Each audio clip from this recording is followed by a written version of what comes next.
दोस्तों जो ये आप पेपर देख रहे हैं आर्मी एनए के एग्जाम में आया हुआ पेपर है। दोस्तों ये पेपर पूरा सॉल्व करिएगा जिससे आपको आइडिया लग जाएगा कि आर्मी एनए के एग्जाम में कैसे क्वेश्चन आते हैं और आप उसी हिसाब तैयारी कर सकते हैं। ये पेपर अगर आप पूरा सॉल्व करते हैं, अगर आप इसमें 42 क्वेश्चन तक सही कर लेते हैं तो ये मान के चलिए कि आपकी तैयारी बहुत अच्छी चल रही है। अगर आप 42 तक सही नहीं हो पा रहे हैं तो आपको और अभी तैयारी करने की जरूरत है। तो आइए स्टार्ट करते हैं वीडियो। दोस्तों वीडियो स्टार्ट करने के पहले कुछ बेसिक चीजें बता देते हैं, क्योंकि कई भाई ऐसे भी होंगे जो एनए का पहली बार एग्जाम दे रहे होंगे। इसमें जो टोटल प्रश्न आते हैं, टोटल आपके 50 प्रश्न इसमें पूछे जाते हैं और एक प्रश्न आपका 4 नंबर का होता है।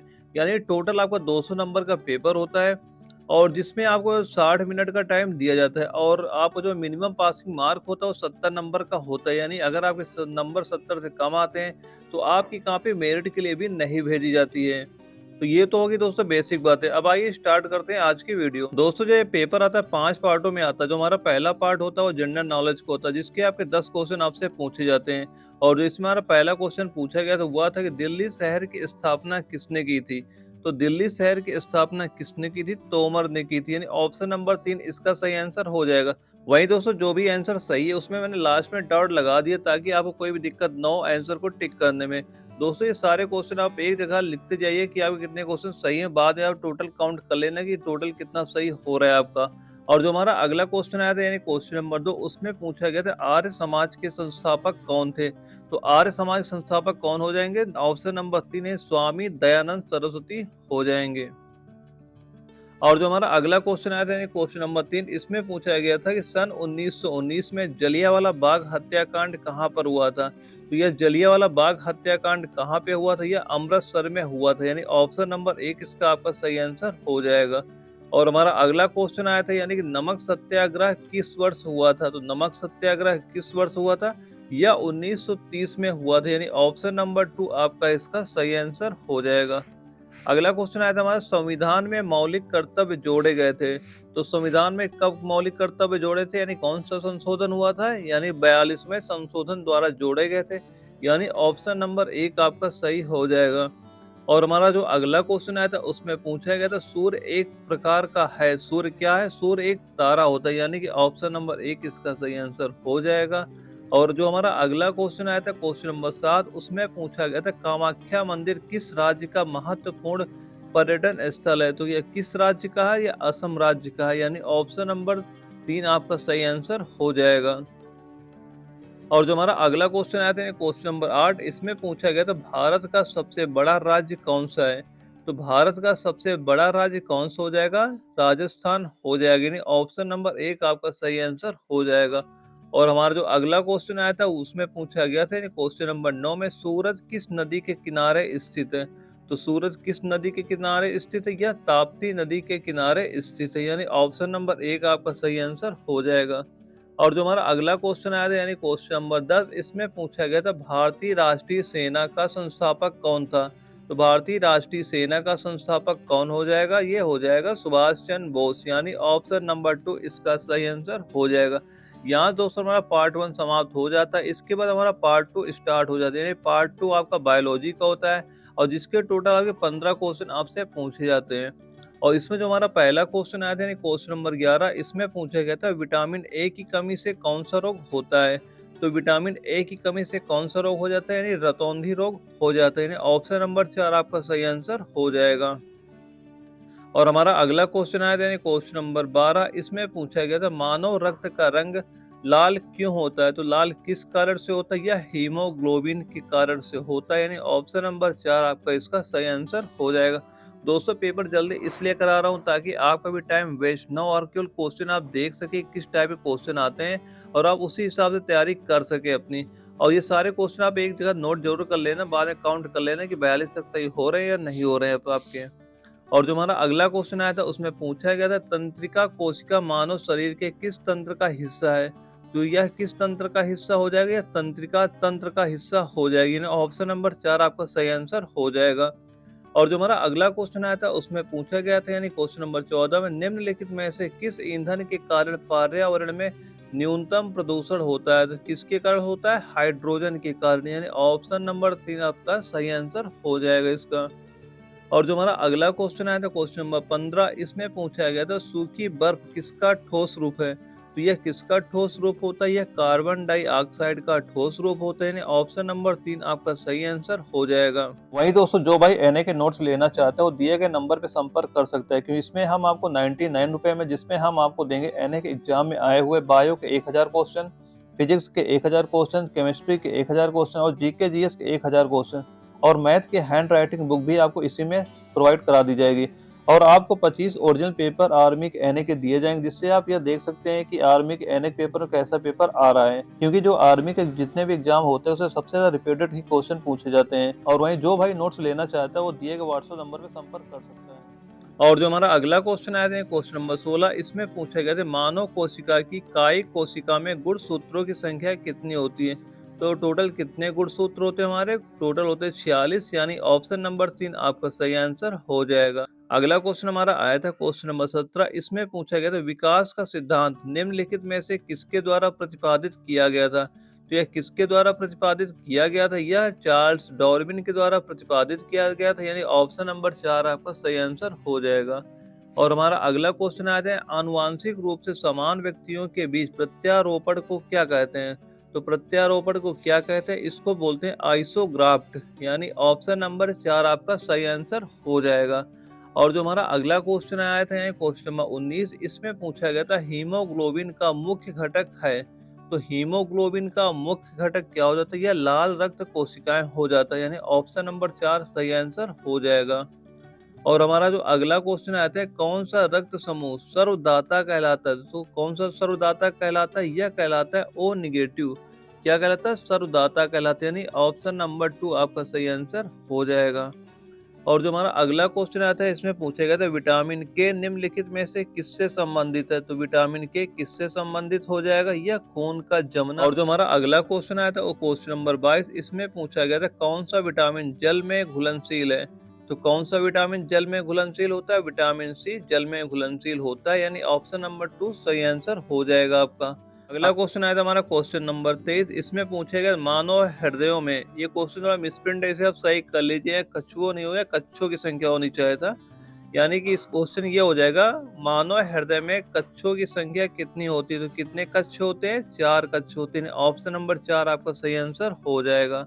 अगला क्वेश्चन आया था हमारा क्वेश्चन नंबर 24, इसमें पूछेगा मानव हड्डी में घटक क्या है? तो मानव हड्डी के घटक क्या होते हैं? कैल्शियम होते हैं, ऑप्शन नंबर 2 सही आंसर आपका हो जाएगा।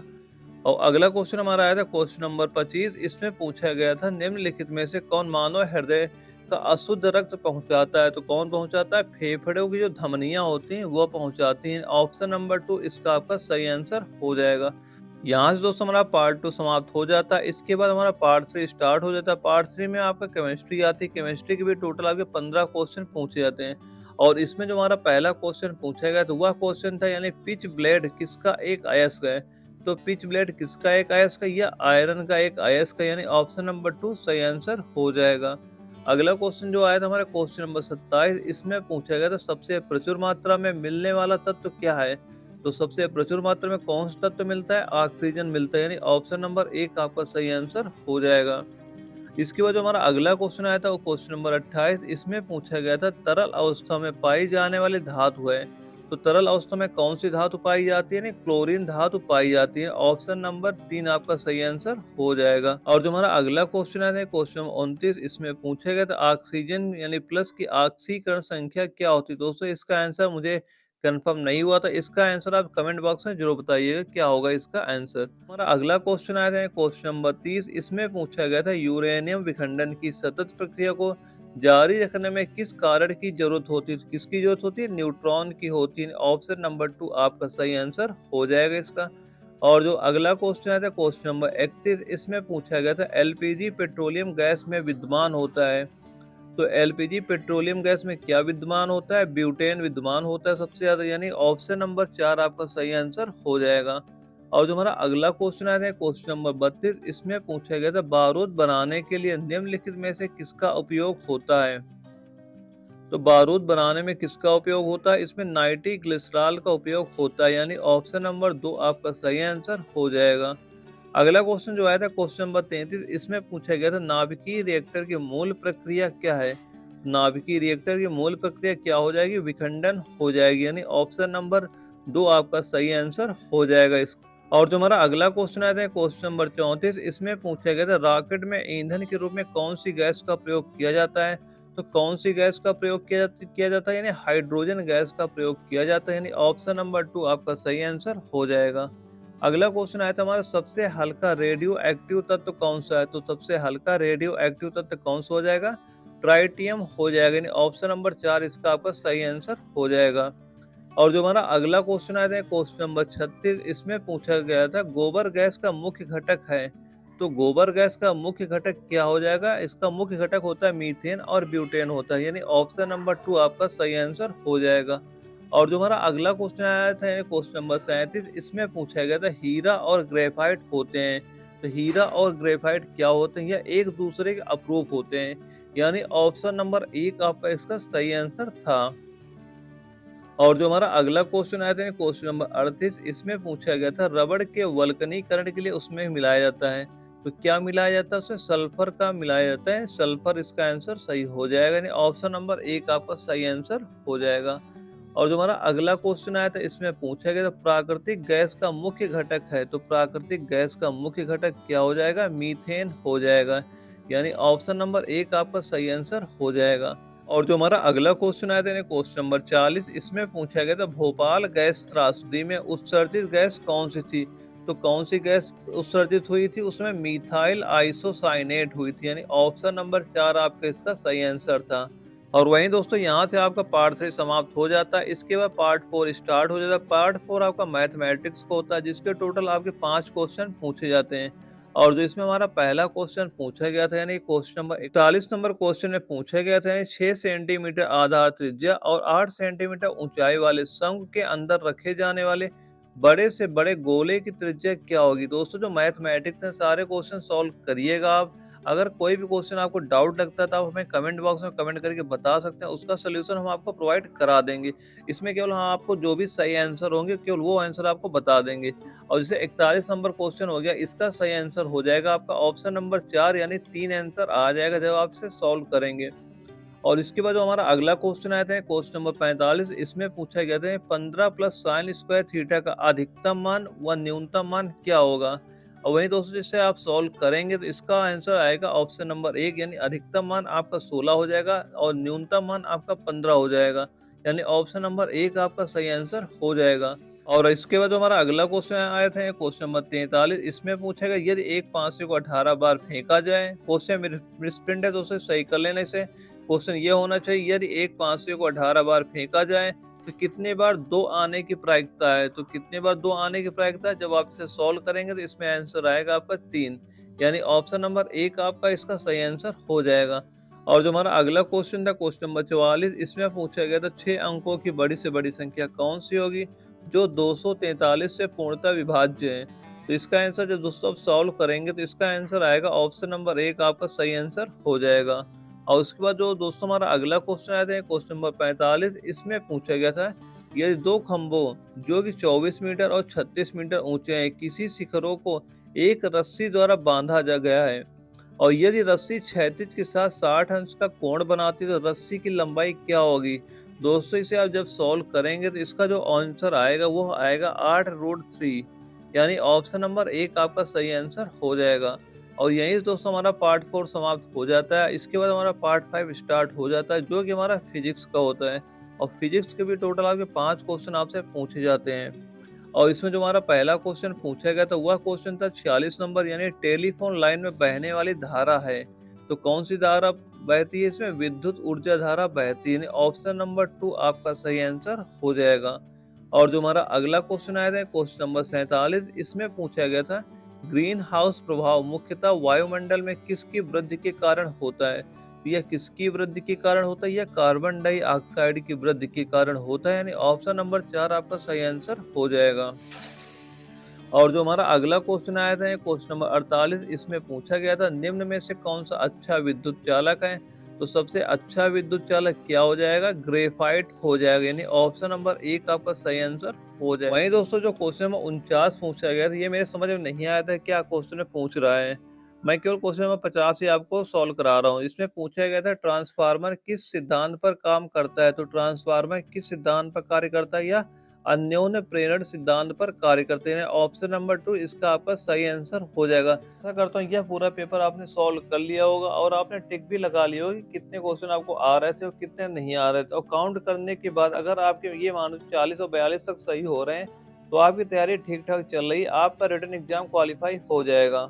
वही दोस्तों, अगर यह वीडियो आपको अच्छी लगे तो वीडियो को लाइक करना, अगर आप चैनल में नए हो तो चैनल सब्सक्राइब करना ताकि आगे भी आपको इस तरह के वीडियो मिलते रहें। ओके दोस्तों, मिलते हैं अगले वीडियो में, तब तक के लिए जय हिंद, वंदे मातरम।